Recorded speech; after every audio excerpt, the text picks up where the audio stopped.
दोस्तों, आज हम एक भावनात्मक कहानी सुनाएंगे।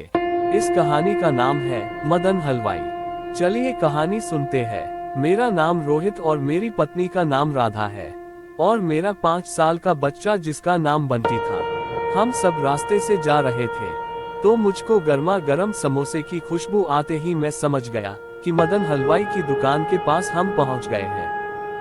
फिर मैंने तांगे से बाहर झांक कर देखा तो मदन हलवाई का नौकर समोसे तल रहा था। बस गर्मा गर्म समोसों की खुशबू नाक में जाते ही मैंने बस वहीं पर तांगा रुकवा लिया। तभी मेरी पत्नी राधा बोली, बस हो गया ना। यहाँ आते ही हलवाई की दुकान पर कूद पड़े।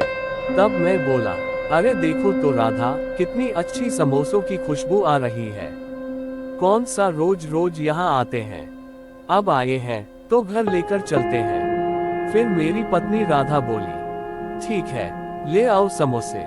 फिर मैं जैसे ही मदन हलवाई की दुकान पर पहुंचा और बोला, चाचा कैसे हो, जरा 10 समोसे तो पैक करा दो। तब मदन हलवाई बोला, अरे रोहित बबुआ, आप बहुत दिनों के बाद दिखाई दिए हो। तुम्हारे अम्मा बाबूजी रोज तुम्हारी राह देखते थे।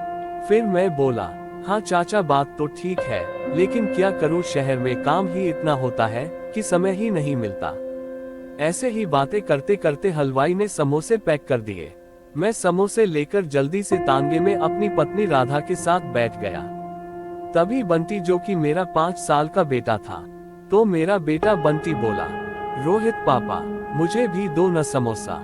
तभी मेरी पत्नी बोली, बंटी बेटा अभी नहीं, घर चलकर हाथ पैर धोना, फिर मैं चाय बनाऊंगी तब खाना। कुछ ही देर में हम घर पहुंच गए।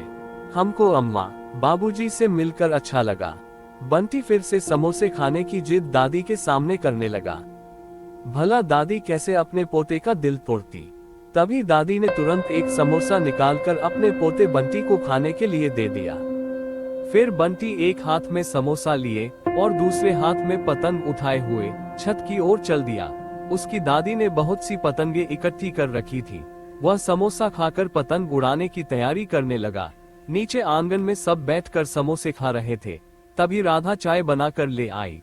तभी रोहित बोला, बाबूजी, ये मदन के समोसे तो कमाल के होते हैं। जमाना बदल गया लेकिन इसके समोसे नहीं बदले।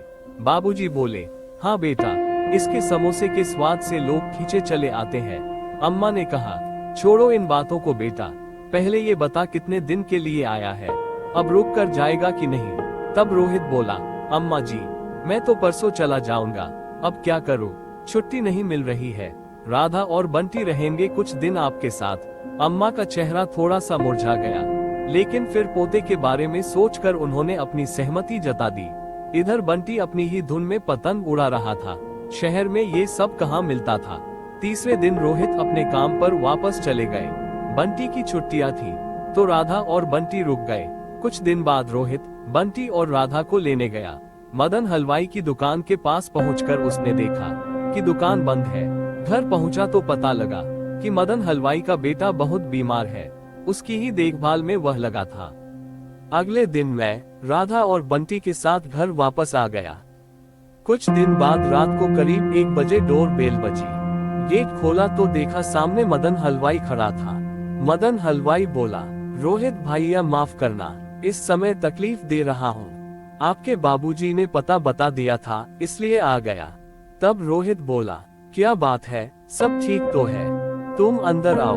तब मदन हलवाई रोते हुए बोला, रोहित भैया मेरा बेटा अस्पताल में है, उसका ऑपरेशन होना है, मुझे बहुत सख्त 2 लाख रुपए की जरूरत है, आप मेरी मदद कर दो, मैं गांव पहुंचते ही लौटा लूंगा। तब रोहित बोला, अच्छा अंदर तो आओ देखते हैं। मदन आकर सोफे पर बैठ गया। फिर राधा ने मदन हलवाई को पानी का गिलास पकड़ाया। मदन हड़बड़ाहट में पानी पीने लगा।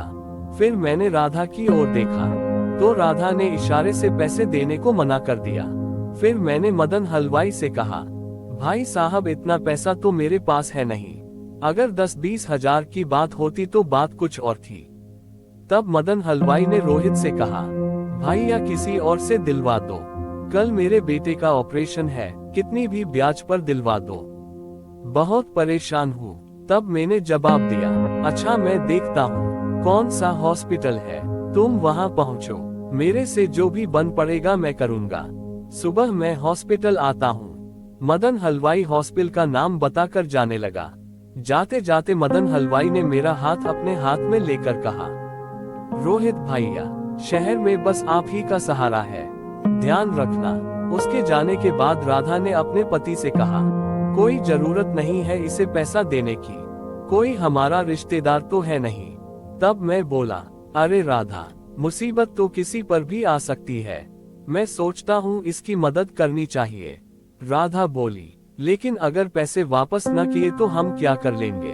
तब मैंने राधा को समझाते हुए कहा, देखा जाएगा राधा, वैसे भी हलवाई गांव जाकर बाबूजी को सुनाएगा, उन्होंने भी बहुत उम्मीद से मेरे पास भेजा होगा। राधा कुछ नहीं बोली, लेकिन उसकी आंखों से दिख रहा था कि उसे ये सब अच्छा नहीं लग रहा है। मैं रात भर सोचता रहा कि क्या करूं। अगले दिन मैंने मन बना लिया कि मैं उसकी मदद करूंगा। मैं सुबह ही बैंक गया, वहां से पैसे लेकर सीधा अस्पताल पहुंचा। रिसेप्शन पर मदन हलवाई खड़ा था। तब मैं बोला, अरे मदन भैया, ये लो 2 लाख रुपए, जमा करा दो। मुझे देखकर मदन हलवाई की आंखों में आंसू भर आए। मदन हलवाई बोला, रोहित भैया तुम्हारा बहुत धन्यवाद है, लेकिन अब इसकी जरूरत नहीं है। आज सुबह 4 बजे मेरा बेटा चला गया मुझे छोड़कर। तब मैं बोला, लेकिन कैसे, आज तो उसका ऑपरेशन होने वाला था। तब मदन हलवाई बोला, सब ऊपर वाले का खेल है रोहित भैया, लेकिन आपका यह एहसान मैं कभी नहीं भूलूंगा। कुछ ही देर में एम्बुलेंस आ गई। मदन हलवाई बुरी तरह रो रहा था। उसके साथ गांव के कुछ लोग और भी थे। वे सब मदन के बेटे को एम्बुलेंस में रखकर गांव की ओर रवाना हो गए। तब रोहित ने सोचा, आज मेरा ऑफिस जाने का मन नहीं किया। रोहित सीधा घर आ गया। घर आकर मैंने सारी बात राधा को बताई। उसे भी बहुत बुरा लगा। इस बात को कई महीने बीत गए।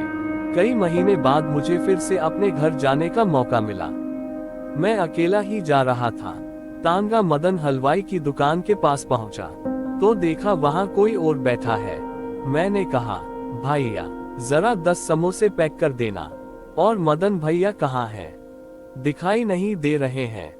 तब वो लड़का बोला, साहब वो कई महीने पहले भगवान को प्यारे हो गए थे। ये सुनते ही मैंने उस लड़के से पूछा, लेकिन कैसे? लड़का बोला, वो आपको पता है, उनका बेटा खत्म हो गया था। उसके गम में 15 दिन बाद वो भी चले गए। उनकी पत्नी तो पहले ही नहीं थी। अब यह दुकान हमने खरीद ली है। फिर ये सुनते ही रोहित की आंखों में आंसू भर आए थे। मैं समोसे लेकर घर पहुंचा, लेकिन आज उन समोसों में वह स्वाद नहीं था। मैंने थोड़ा सा समोसा खाया और छोड़ दिया। अम्मा के पूछने पर मैं उनसे लिपटकर रोने लगा।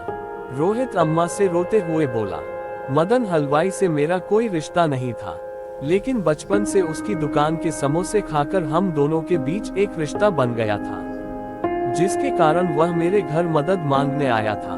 मैं जिंदगी भर यही सोचता रहूंगा, काश मैं मदन की मदद कर पाता, काश उसका लड़का बच जाता।